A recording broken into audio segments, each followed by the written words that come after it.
dahulu dengan adanya konsepsi presiden pada tahun 1957. Nah, ini setelahnya kemudian diterapkan dari Dekret Presiden 5 Juli 1959. Nah, yang paling pertama-tama itu adalah yang paling terlihat itu sistemnya. Ketika seluruh kewenangan itu dipegang oleh Presiden Soekarno.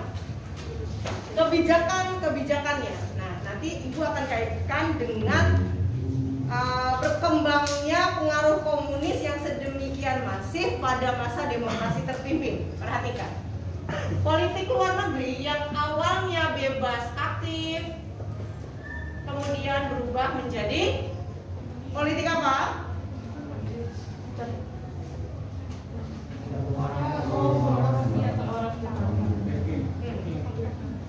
Kalau kayak begini kita bisa menyimpulkan apa? Kalau Peking itu wilayahnya di mana, anak-anak? Di mana? Di Cina.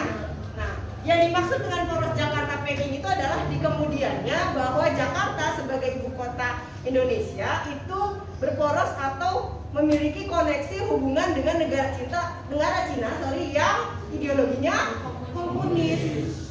Seperti ini. Berubah, harusnya kan bebas aktif itu tidak memilih antara blok barat dengan blok timur.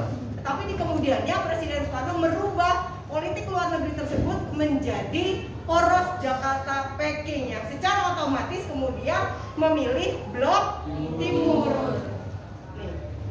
Di sini nanti Ibu akan menjelaskan mengenai penyimpangan-penyimpangan.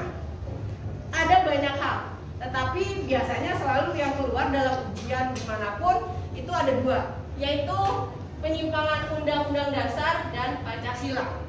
Kalau Undang-Undang Dasar itu termasuk ke dalam penyimpangan dasar hukum. Nah, kalau Pancasila baru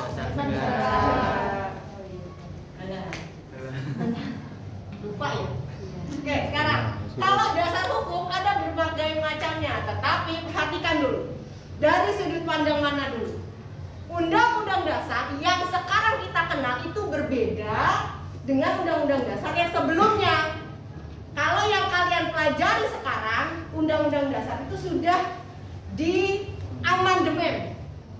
Nah, amandemen itu bentuknya itu antara pasal yang satu dengan pasal yang lain itu bisa bertumpukan karena bisa dijelaskan dengan pasal yang lain. Jika kalian belum membukanya, silakan dibuka tentang Undang-Undang Dasar 1945. Penyimpangannya itu adalah yang pertama, yang berbeda ya, itu pengangkatan presiden seumur hidup. Nah, ini melanggar, ini versi Orde Baru. Tetapi dalam Undang-Undang Dasar pada masa demokrasi terpimpin, masa jabatan presiden itu tidak ada. Jadi hanya presiden dipilih adalah orang Indonesia asli. Sudah. Tetapi pada masa Orde Baru ada batasannya, yaitu 5 tahun. Paham? Tetapi di kemudiannya pemerintah Orde Baru menganggap itu adalah penyimpangan. Penyimpangannya sebenarnya lebih kepada di kemudiannya sistemnya menjadi diktator.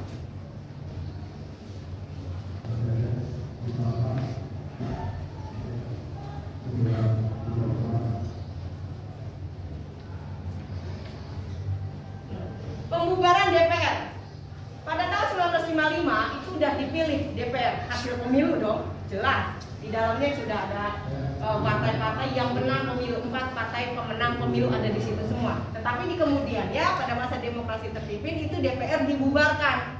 Latar belakangnya itu adalah karena DPR hasil pemilu menolak RAPBN yang diajukan oleh Presiden Soekarno. Nah, sebenarnya DPR itu melakukan tindakan sesuai dengan tugasnya. Tetapi karena arogansi Presiden Soekarno menganggap tindakan yang dilakukan oleh DPR itu telah melangkahi kekuasaan Presiden. Makanya kemudian DPR hasil pemilu itu dibubarkan. Dibentuklah DPR yang baru dengan DPR GR atau DPR gotong royong. Ya, yang anggotanya itu setelah disesuaikan.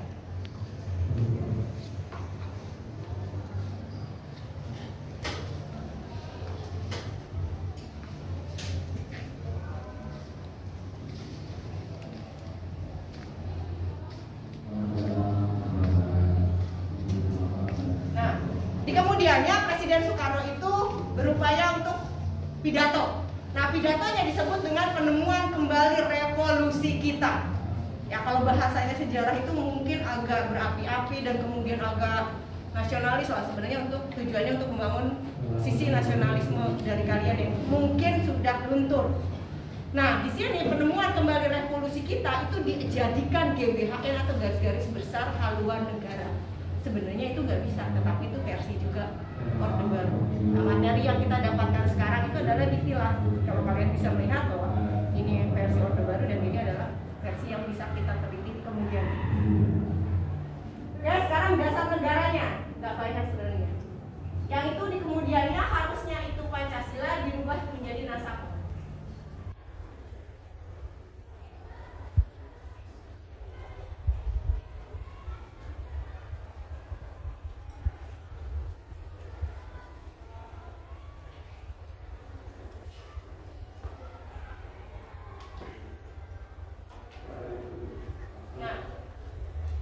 Kemudiannya Presiden Soekarno itu berupaya untuk bisa mewujudkan yang namanya Nasakor, nasionalis, agama, dan komunis, karena Presiden Soekarno menganggap bahwa ketiga kekuatan besar tersebut harusnya bisa dimanfaatkan untuk membangun negara.